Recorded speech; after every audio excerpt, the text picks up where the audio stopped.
Olá, pessoal. Nós estamos aqui em mais um Saiu em Revista. Saiu em Revista é um programa do mestrado profissional em promoção da saúde do NASP, e o nosso objetivo é divulgar o que os nossos egressos e alunos produzem durante o curso de mestrado, seja capítulo de livro, artigo científico, é resultado de estudo, de pesquisa que eles desenvolvem durante o curso de mestrado. Eu estou aqui, meu nome é Márcia Salgueiro, eu sou professora do curso de mestrado profissional em promoção da saúde e recebo hoje a nossa egressa, Caroline Medeiros. A Caroline foi minha aluna no curso de graduação em nutrição e também minha aluna no curso de mestrado, e eu tive o privilégio de orientar o final do trabalho dela de mestrado. Seja bem-vinda, Carol, Muito e eu obrigada, passo Fê, a muito palavra obrigada. para Muito você se obrigada, apresentar. gente. Todo mundo aí que está nos assistindo. Meu nome, como a professora Márcia disse, é Carol. Eu sou nutricionista já há 4 anos. Sou mestre em promoção da saúde. Sou pós-graduada em saúde pública com ênfase em saúde da família. Hoje eu atuo como responsável técnica e supervisora de estágios na Policlínica Universitária aqui no NASP. Muito bom, Carol. Isso mesmo, né? Então, a Carol é uma egressa nossa, duplamente egressa, do curso de nutrição e E do do nosso mestrado. mestrado, né? Então, hoje a Carol vai nos contar um pouquinho sobre a publicação de um capítulo de livro que eu recebi um convite para elaborar um capítulo de livro.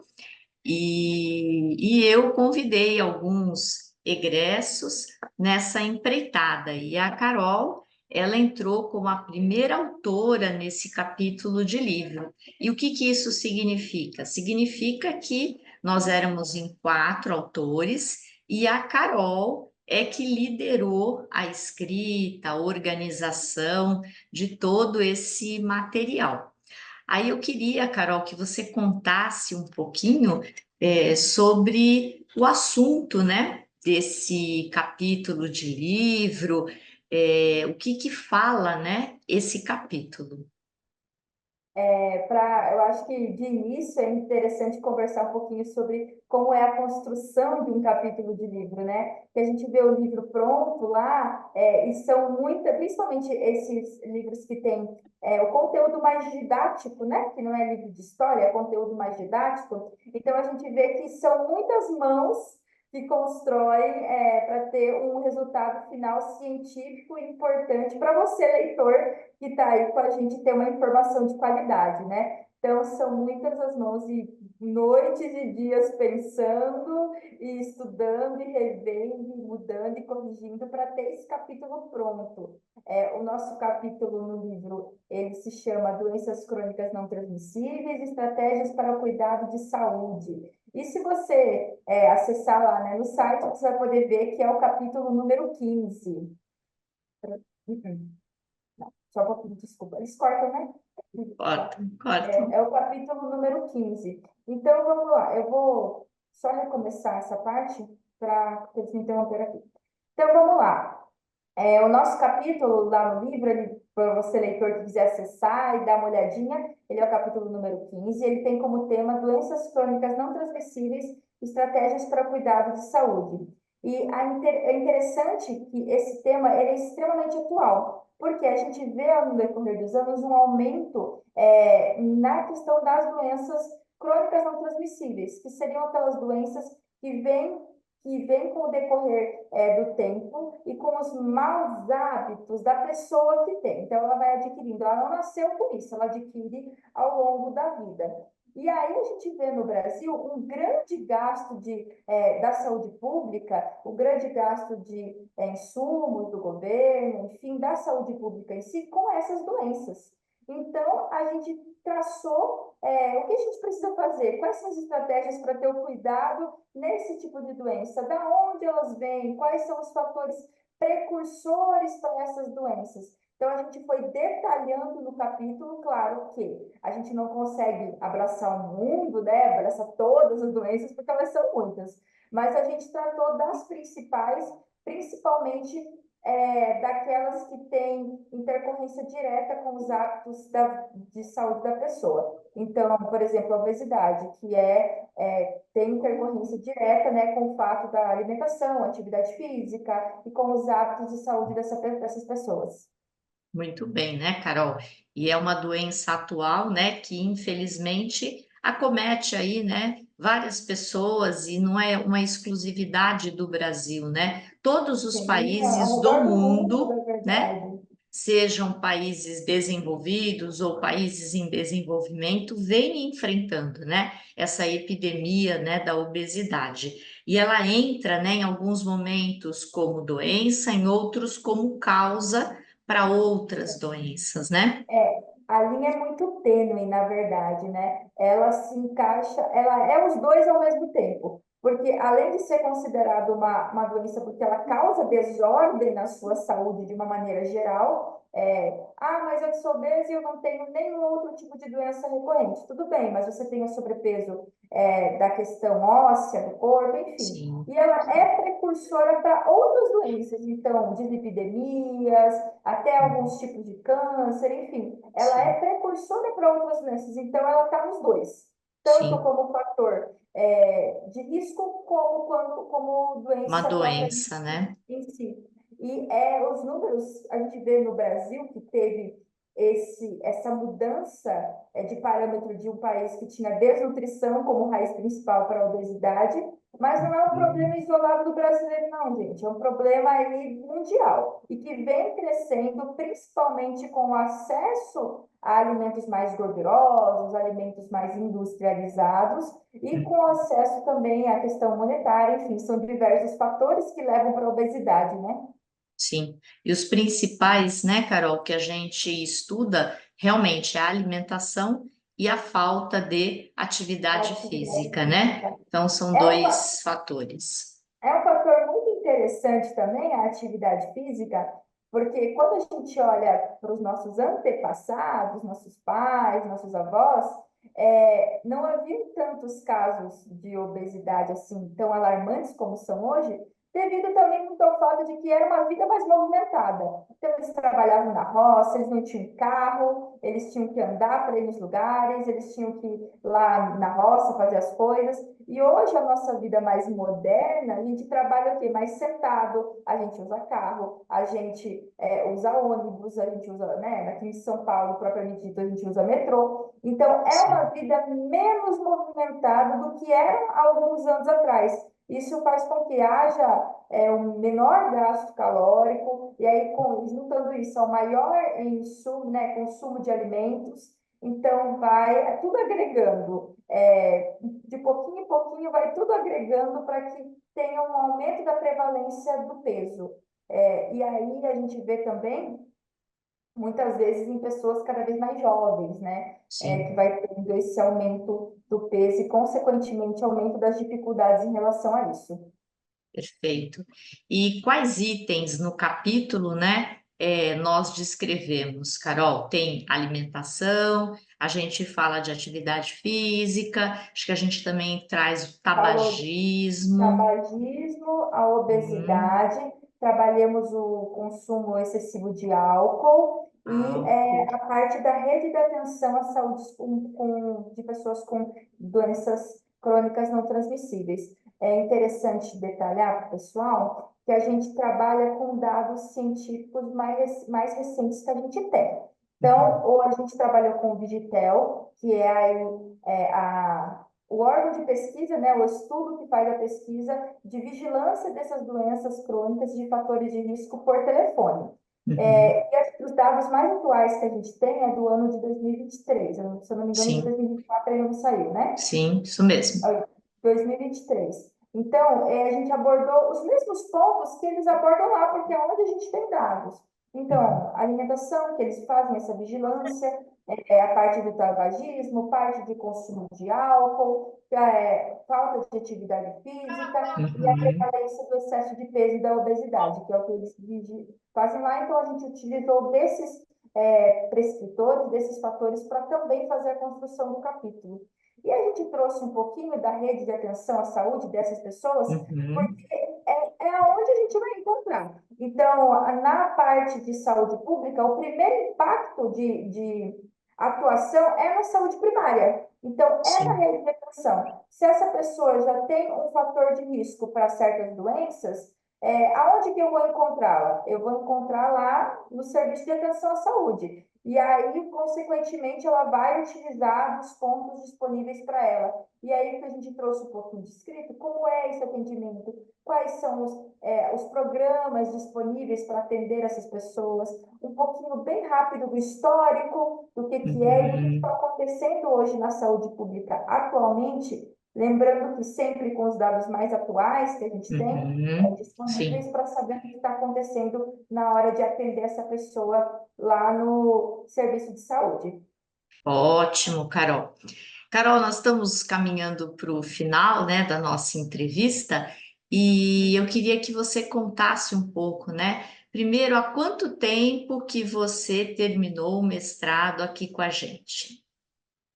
Gente, eu sou filha novinha. Eu sou a filha novinha, eu terminei no finalzinho do ano passado, Sim. o mestrado.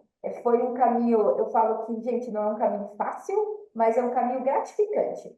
Então, quando você começa, no ramo da pesquisa, a gente tem que começar com curiosidade, de saber e de questionar as coisas que já existem para você ir atrás e desenvolver um projeto e por si só pensar. Acho que esse é um dos maiores pontos principais no mestrado, é a gente pensar criticamente. Claro que o nosso mestrado, por ser um mestrado profissional, ele ainda te enriquece na sua parte prática. Então, você tem a parte do seu pensamento crítico em relação ao assunto, os assuntos que você vai trabalhar, ao assunto em relação à sua profissão, mas você também tem a parte prática de como eu atuo em relação a essa parte de pesquisa, o que eu posso desenvolver com a minha pesquisa que vai ser útil para o meu público lá fora. Então, essa foi, eu acho que o maior enriquecimento que a gente tem em relação ao mestrado, é ser um profissional melhor, né? Acho que é Perfeito. interessante. E E, Carol, e que aspectos, né, você acha que mudaram, né, na sua vida pessoal, na sua vida profissional, com o curso, né, de mestrado? E por quê? Porque o nosso programa saiu em revista, ele é assistido por dezenas de pessoas que, né, acabam fazendo o ensino médio, graduação, e ficam, às vezes, pensando, né, puxa, fazer um mestrado, né? Eu sempre gosto de dizer que para você fazer um mestrado, você não precisa ter feito uma pós-graduação, né? Do tipo especialização ou lato sensu. Você precisa ter cursado uma graduação, né? E o que que você falou, né? Já deixou claro que é um desafio, né? Não é uma coisa, né? Às vezes as pessoas acham que é um trabalhinho e não é, né? Ele é um curso sério, ele é um curso que demanda estudo, pesquisa, dedicação, né? E o que que esse curso, esse título, que é extremamente importante, acrescentou, agregou, né, à sua vida pessoal e à sua vida profissional? gosto de dividir assim, nos dois pontos, né, a vida pessoal, e aí eu vou começar por isso, que foi o crescimento como pessoa, justamente. Primeiro, porque no nosso mestrado, eu vou falar do nosso curso em si, como ele é um mestrado multiprofissional, então eu tenho um olhar de outras profissões, de outras pessoas que são completamente diferentes de mim, que estão em outra profissão, mas que me ensinaram que eu preciso, às vezes, ter um olhar um pouco mais brando, que eu preciso saber, aprender a discutir com o outro profissional, sabendo que, às vezes, a minha opinião ela não é a suprema, né, que é o valor da opinião final. Então, aprender essa convivência multiprofissional, que é importante. Eu sempre gosto de falar, a gente não é uma ilha, a gente vai ter que conviver com outras pessoas. Então, eu acho que esse é um ponto muito importante. E o ponto em si do crescimento como pessoa e como talento. E aí já vai um pouco para o lado profissional, porque eu até estava conversando com a professora Márcia em outro momento, que eu estava relendo o capítulo depois de pronto, quando a gente recebeu, e eu fiquei, oh meu Deus, que escrita incrível, eu nem acredito que fui eu que escrevi. E é muito legal, porque quando você compara com outros projetos, a gente percebe um crescimento incrível da gente como pessoa mesmo e como profissional, de ser não só um profissional melhor, que, gente, o título ele te dá credibilidade. Então, hoje eu já não me apresento mais só como nutricionista, eu sou mestre no meu assunto, eu sou mestre em promover saúde, como ninguém. Então, além da parte de credibilidade, que é bem legal, a gente tem também essa parte de ser em si um profissional melhor. E a pesquisa leva a isso. A gente ter o pensamento crítico, entender que hoje a gente tem muita mídia em volta de muita coisa e de que muita mídia não leva, muitas vezes não é a verdade, só porque tem muita gente assistindo. Então, às vezes, a verdade Sim, é diferente daquilo que a gente pensa. E foi isso que eu vi, por exemplo, na minha dissertação. A gente tinha uma hipótese, e aí, na hora de testar a hipótese, eu falei: opa, não é bem esse caminho, é outro caminho. Então, não era aquilo que eu estava pensando. Então, confrontar a verdade e entender que às vezes isso não condiz com aquilo que eu acredito de fato, mas ter um pensamento crítico em relação aos assuntos, principalmente assuntos delicados, que são os assuntos de saúde, que envolvem pessoas. Então, ter essa parte do profissionalismo, e isso acarreta, gente, tanto vida profissional quanto vida pessoal, porque não dá para separar. É uma Carolzinha, a Carolzinha da vida pessoal, a Carolzinha da vida sim, profissional. E se sim. eu pudesse deixar um recado para todo mundo que está assistindo a gente, né? Façam, gente. Se vocês tiverem a oportunidade, se deem a oportunidade de fazer um mestrado, porque o crescimento é infinito. Você é uma pessoa antes, você é uma pessoa depois, e é muito satisfatório você ver. Eu sei que é desafiador, mas é satisfatório, é um desafio satisfatório. Porque Sim. depois que você termina, você se sente orgulhoso de si e a parte da família também, mas o orgulho que você sente de si por terminar um desafio e subir mais um degrau na vida acadêmica é incrível. E como eu disse, além, né, da credibilidade como profissional, com certeza a gente tem a questão profissional também de reconhecimento do mercado de trabalho em relação a um mestrado, principalmente na promoção de saúde, que é onde a gente trabalha para atender essas pessoas que vêm até a gente, talvez não lá no hospital, mas ali no dia a dia mesmo, promovendo saúde, e até mesmo dentro do serviço do hospitalar, enfim, Uhum, isso uhum. envolve, que é promover saúde e cuidado, que é isso que o mestrado traz para a gente.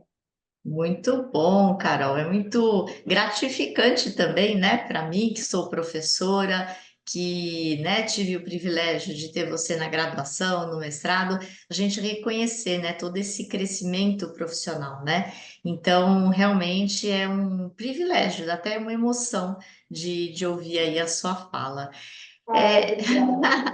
eu acho que é isso, né? O nosso recado, e você tocou em pontos importantes, né? Por exemplo, né, da credibilidade do profissional. Então, hoje, quando você fala de um assunto, né, Carol, depois de cursar um mestrado, você fala com propriedade, não só pelo título, mas porque o mestrado ele é um processo que te ensina a pesquisar. Te ensina a desenvolver uma crítica forte em relação a informações, que tipo de informação que é, qual a qualidade, para que realmente a gente possa divulgar, né? Então, O realmente tipo faz de, diferença. realmente, essa parte do tipo de informação é importante. Da onde está vindo, quem está falando, o que que fez, principalmente, como eu disse, nessa era de internet, né? Nessa era de Exatamente, tudo, que diz qualquer e um por vir. fala qualquer coisa, né? Então, até que Sim. ponto, né? Então, muito, muito bacana mesmo. Muito bem. Espero em breve, né, trazer a Carol novamente, porque o artigo que ela submeteu, fruto da pesquisa que ela comentou, da dissertação dela, já está submetido a uma revista, e quem sabe, né? Nós tenhamos aí uma resposta positiva logo, a publicação, e aí a Carol vem aqui para contar um Daqui pouco a pouquinho. desses dados, né, que ela levantou na pesquisa. É isso. Muito É isso. obrigada, Carol, por essa entrevista e ter cedido aí esse tempo para o nosso Saiu em Revista. Muito obrigada. É sempre um prazer, gente. Obrigada pelo convite mais uma vez. E precisando, estamos sempre à disposição. Ótimo.